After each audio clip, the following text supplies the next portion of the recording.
Welcome to the Kale Leadership Tickets podcast. Today, let's talk about donuts.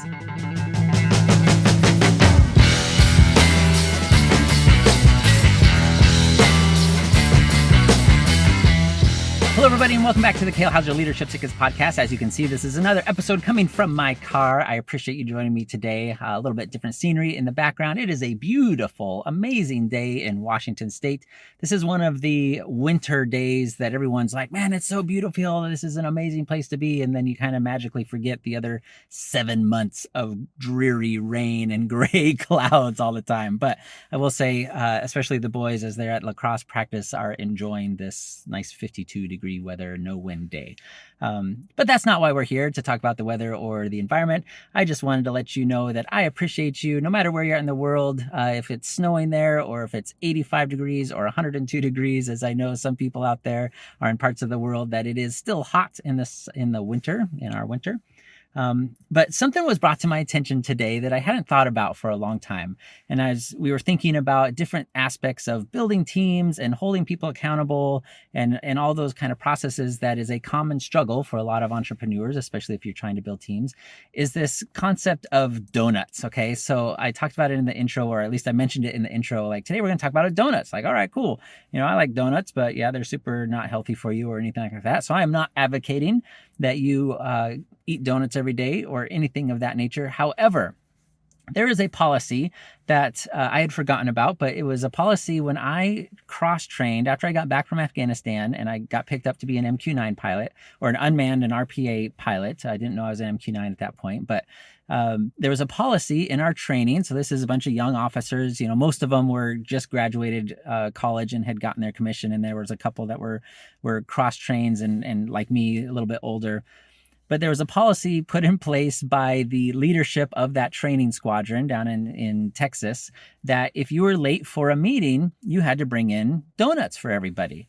And at first you're like, okay, whatever. But we had daily. It was a daily, essentially a roll call. We called it a stand up, and we all had to stand at attention. And, you did the roll call thing, and then we did an emergency procedure of the day. And then they did like general knowledge questions, and it was kind of around, and it's very formal, very military and all that kind of sense. Had a purpose, of course, for it being a training squadron and things like that. However, but you just couldn't be late for it. It was Monday through Friday every day at, I forget the times, pick a time, 8:15, 7:45. I don't even remember. It was quite a few years ago now. It's irrelevant. But it was, no matter what the event was, if it was a squadron level or our little flight level type of thing, if you were late for it, you had to bring in donuts. And well, one, you better had a dang good excuse, but also you probably had to, if you knew you were going to be late, you swung by the donut shop to pick up, which wasn't inexpensive. Now down in Texas, they had this company called Shipley's Donuts, which if you've never had before, they're amazing. Highly encourage you to swing by if you at all are a connoisseur of donuts. They do amazing, like all the kinds of different fancy donuts and things like that.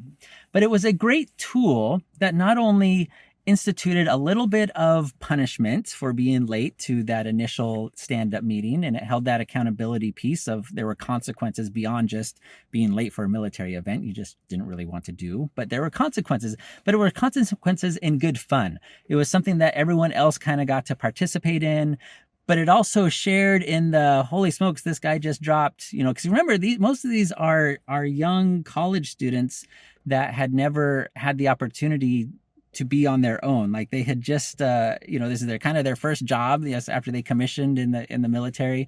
And so money, it's not like they were just rolling in dough, so you're like, holy smokes, that guy just dropped like $30, $40, $50 on donuts for the 20 of us to have donuts and bring in these donuts. Cause it wasn't allowed to just go to, your local grocery store and get your box of Hostess donuts or anything like that. It had to be basically like Shipley's Donuts or something nicer, fancier. So you were dropping, $30 minimum easily.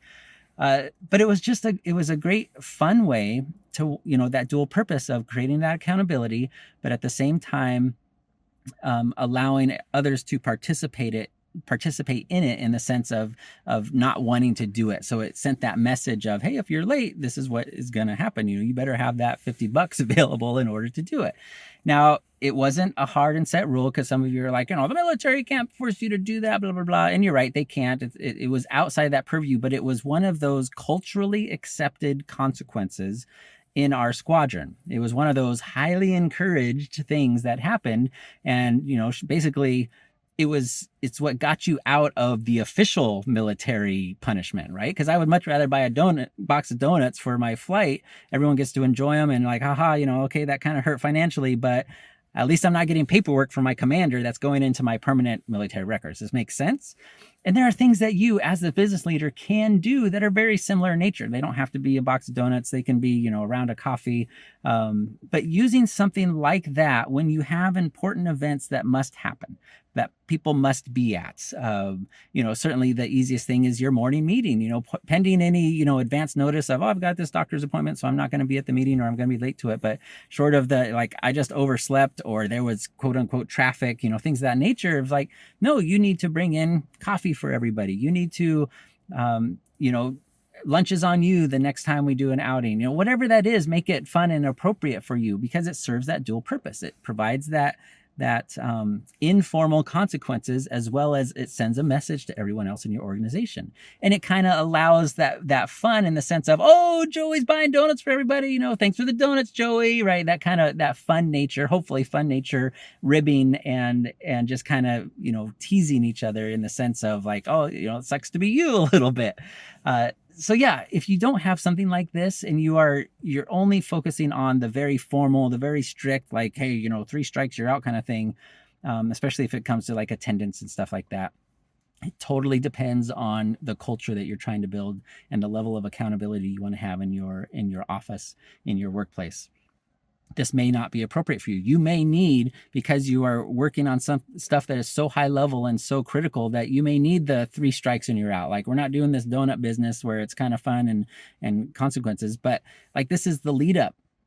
You shouldn't have people that are buying donuts for you every morning. You shouldn't have people that they know, on Monday morning, they just plan on swinging by or they've got an order placed for donuts already. That's a whole different kind of address that you have to deal with your staff. But I would highly encourage you to implement something like this if it's appropriate for your culture, to make it fun, to make it, yes, it's not mandatory. You're not, docking people's pay in the sense of you're either going to do this or you're going to be fired. But it allows the opportunity as you build your culture and people become part of it. Mistakes happen, but you got to pay a little bit of cost because you didn't plan ahead and, you overslept, blah, blah, blah, whatever the excuse was. It can be very effective in team building. It can be very effective in culture building if used appropriately. So if you need help with that, please let us know. If you have not had a chance yet, kalehauserleadership.com/mistakes, and you can get the 10 biggest mistakes every new leader makes. I hope you're enjoying your day. I hope you're enjoying this podcast. I am working to line up some guest speakers coming up soon that have some very interesting stories and backgrounds. So it should be pretty phenomenal in the coming weeks. And we'll get to learn from them and their leadership journey and some of their mistakes and wins and all those types of good things. So I think that'll be super phenomenal.